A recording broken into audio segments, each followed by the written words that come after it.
What's up, everybody? So today I'm going to be working on a badass blacksmith sign for outside my house and my business, but I also wanted to go on to my Etsy so that people can really actually see what can be done with business signs. I want to be able to sell custom work for everyone, so I'm going to take you through my process.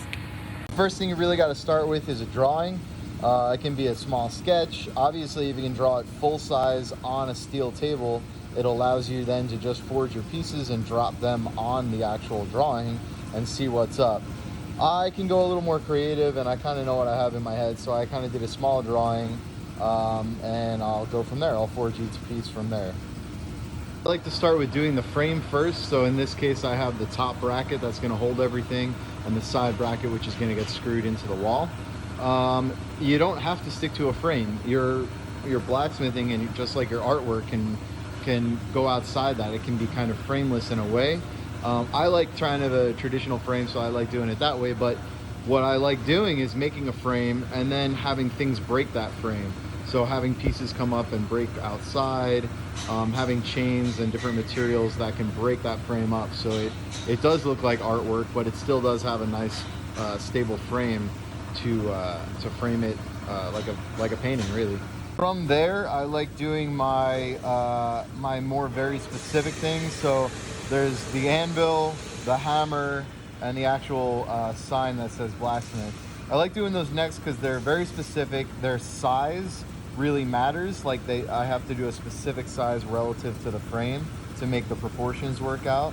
So I'm going to start doing some repoussé on the anvil, just simple stuff. I'll forge out the hammer and do some repoussé on the hammer, and then I'm going to cut out the blacksmith words and make a frame for that. After I do all of that, then I can start doing the small details. I'm going to do these in brass, so it's kind of like sparks coming from the hammer. But that size and those exact shapes are going to really depend on the exact space and relationship. So I kind of make the fundamental things, these major elements, the sign, the anvil, the hammer. Those are the most important elements. That's what I'm trying to communicate. They'll get made first and kind of hung temporarily in place. And then all these other details I can just freehand in, and they'll balance visually perfectly.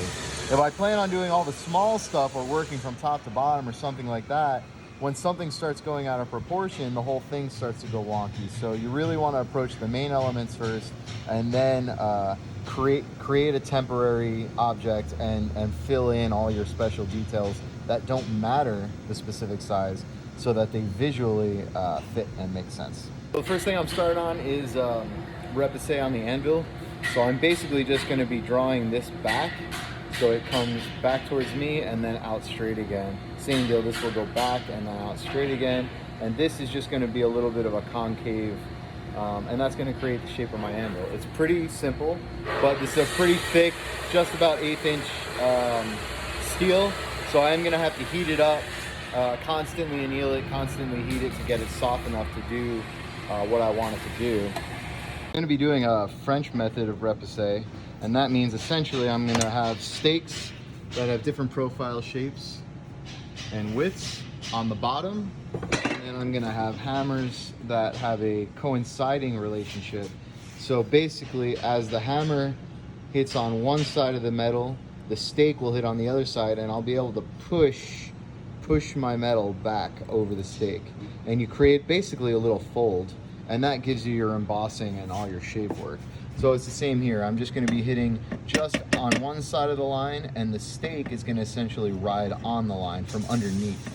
The tricky part about French repoussé is actually lining up your piece so that the stake underneath is in the proper location. You're kind of using your finger underneath to guide, as a guide, but you are kind of almost feeling it out as you go, and drawing the line. Obviously, the hammer from the top you have total control over. It's really controlling the piece over the stake that, for me, is the hardest part of French style repoussé.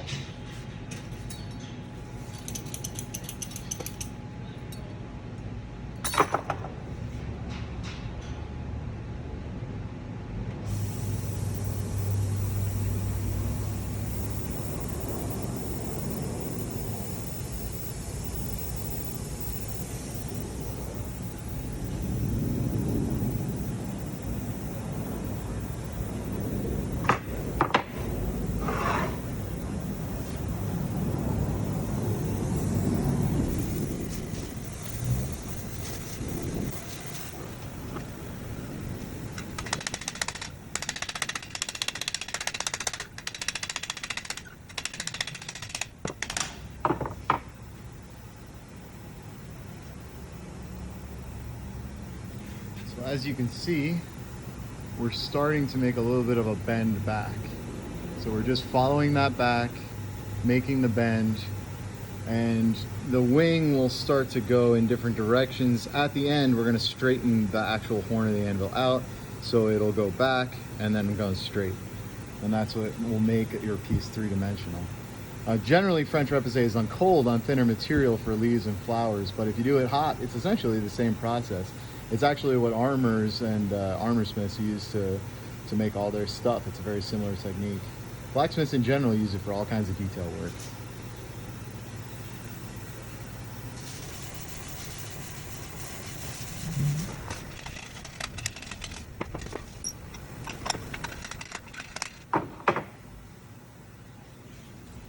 Now, as you start to get more of a round piece, what you're going to want to do, instead of hitting flat at 90 degrees, that gave us a starting etch line, you're going to want to turn your piece up, and you're going to move your hammer this way. So your chisel and hammer are going to run this way.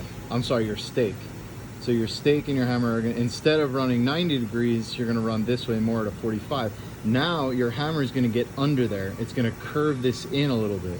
So you're going to have less of a profile this way and more dimension this way. So it allows you to make a lot of depth and a lot of dimension without having to come too far out or too far in. You're not going to lose width on this anvil or screw it all up. You're going to create a more of a bubble, and it's going to really pop out.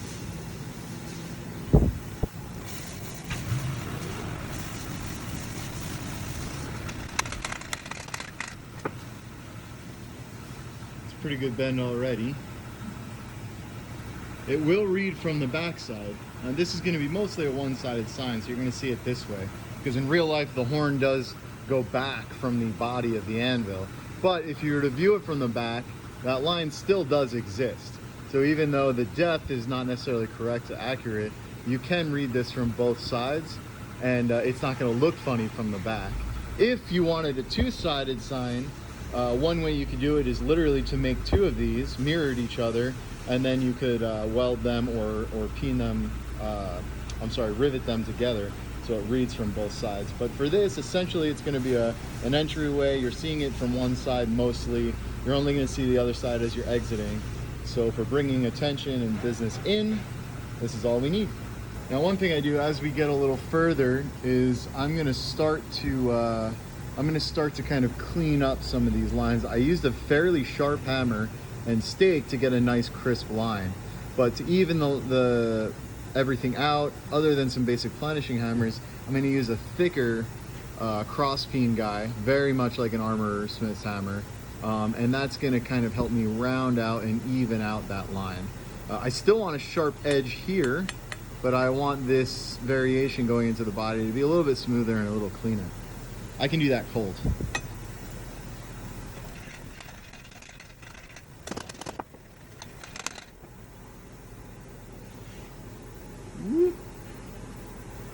That reads fairly well.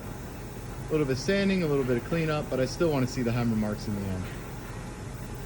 Next, as you see, one side, we obviously have the round beak, and then the other side, we have a hard angle, the actual shell. So same deal here. One side's a little more drastic and dramatic. The other side's going to be a little flatter. So I'm actually going to use the bickety anvil to curve this side and just give us a little curve underneath. And this side I'm going to use the flat to give it a little bit of an angular curve. And then we'll do the loop in the bottom. That's going to be carved out there. So pretty close. Actually kind of amazing how well suited an anvil is to making an anvil. I just ran this on the curved side. I basically heated the bottom half here, put it on the curved side. I used a wood mallet, and that gave me a pretty rough curve.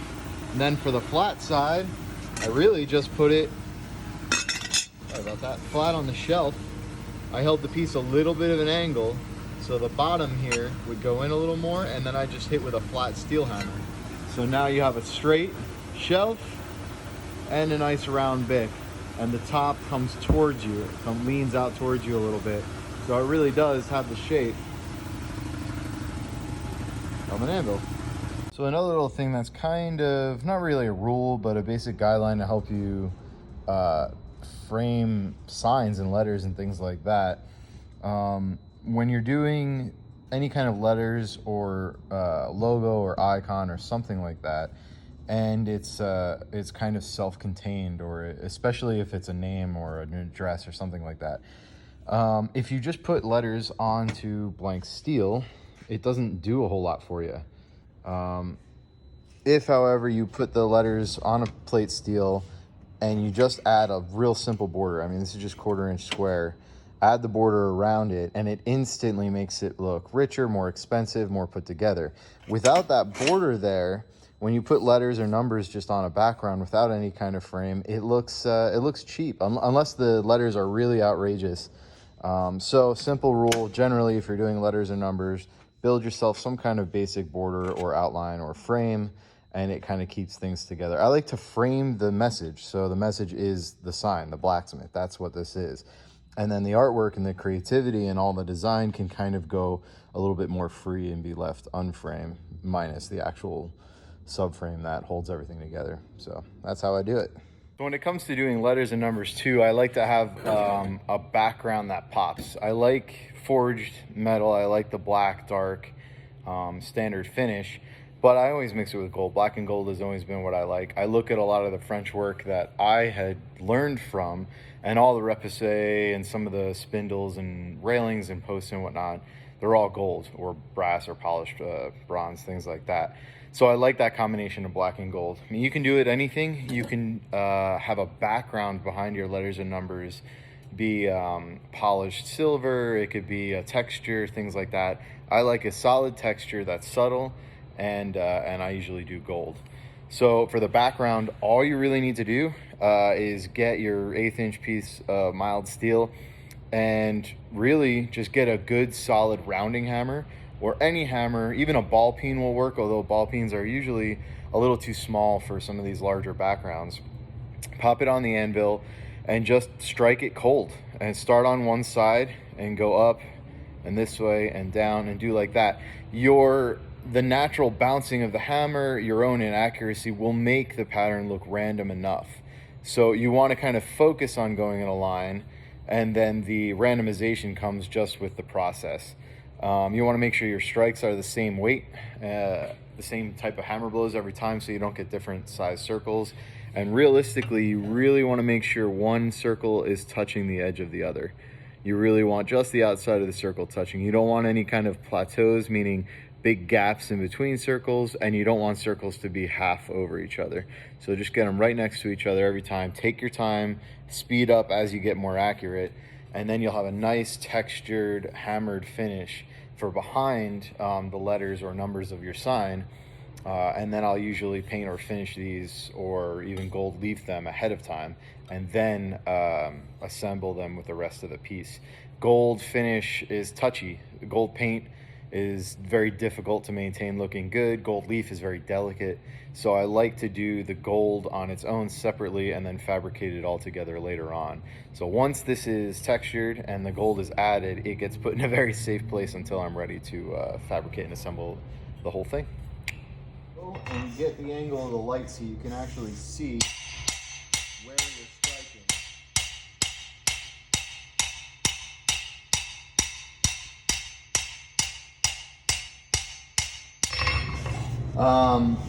You want to make sure you stay accurate but get some speed. I'm using a huge rounding hammer, but realistically you can use armor makers hammers for plate metal. They'll have dinging hammers that have a nice perfect circle. They're much lighter, much longer handle, so it's easier on your arm. I don't really feel the need to make a whole new hammer for this project right now, but normally I probably should. I kind of need one. But you're gonna let the bounce off the anvil kind of guide you into your next hit. That way you're not killing your elbow, killing your arm. Pressing the metal on one side, it's going to create a natural curve. So when that curve starts to interfere with your strikes and with how you're hitting, just turn it on the other side, use the flat of your hammer, gently knock it flat, and continue doing that. Now with steel, you can use a steel hammer. It's not going to really affect the finish. If you're doing this in brass or bronze, when you flatten it, you really have to use a wood hammer on a soft or protected surface, because you will scuff and see every single mark from the steel anvil or the steel hammer. And that's it. You just keep on rolling.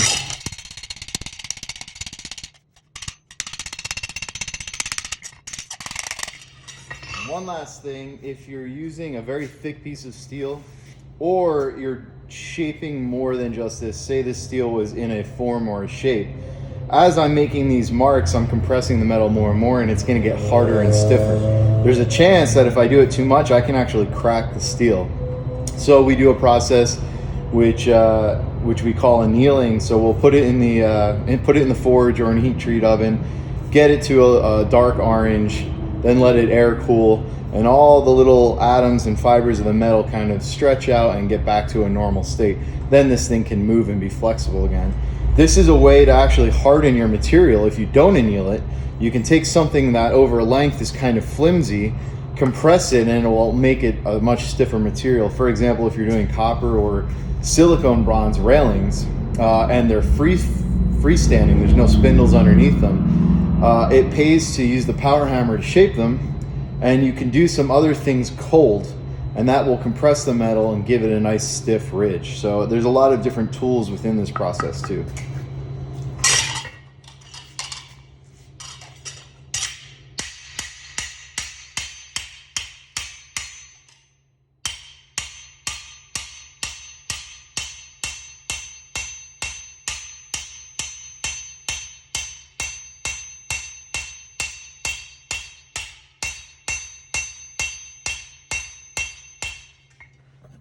Try and get the light here. That's what we got so far. So I just got to keep on going, keep continuing, but the pattern is fairly even. A couple little guys I overlapped. For kind of a random texture though, this works perfectly.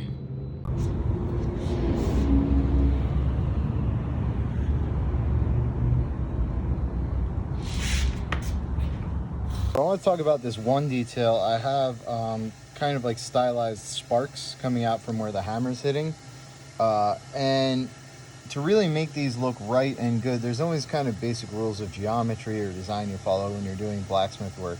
It takes something that has rough hammer marks, and when you lay it out, it looks really clean and professional. If you don't kind of follow those perspective rules, it doesn't work. In this case, it's basically like a horizon line. When you see things coming from a horizon, there's one point, and then all your lines come from that point. Well, the strike of the hammer is this front edge of the hammer, so that's where technically the sparks would come from. So you kind of do a point right here, just below the anvil, where I have the hammer edge, and all of your lines come out from that point. As long as you do that, it creates this clean look. It makes sense. Now, if I were to stagger these scrolls, which are representing sparks, and put them in kind of couple different locations it would look like a mess. It would look really random. It would look sloppy. So that's a big difference between really professional blacksmiths and people who are just banging stuff together without any kind of training. You really do have to have the elements of design and kind of an art background, or at least an artisan blacksmith background. There are rules to follow before you can start breaking rules that make things look good. And I love that contrast. I love rough, gnarly, hammered texture and things like that, but mixed with really nice lines, really clean design. I mean, that's the goal. Now I'm forging the tongs. Just two matching little pickup tongs, kind of like hammer-eye tongs. Tongs are so easy, it really pays just to forge them out for real. I'll probably even rivet it and do it just like a real set of tongs. Tongs are gonna provide kind of like this V background to the whole thing.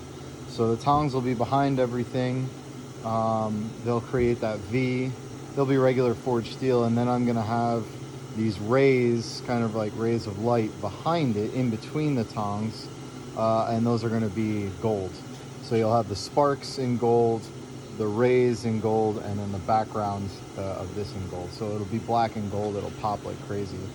Once I finish these tongs, the only thing left to do is some decorative scroll work, just to frame the kind of the bottom and the left side. It's not necessary, but I think just having a little extra frame stick out might be cool looking. I might change that, but that's what I got.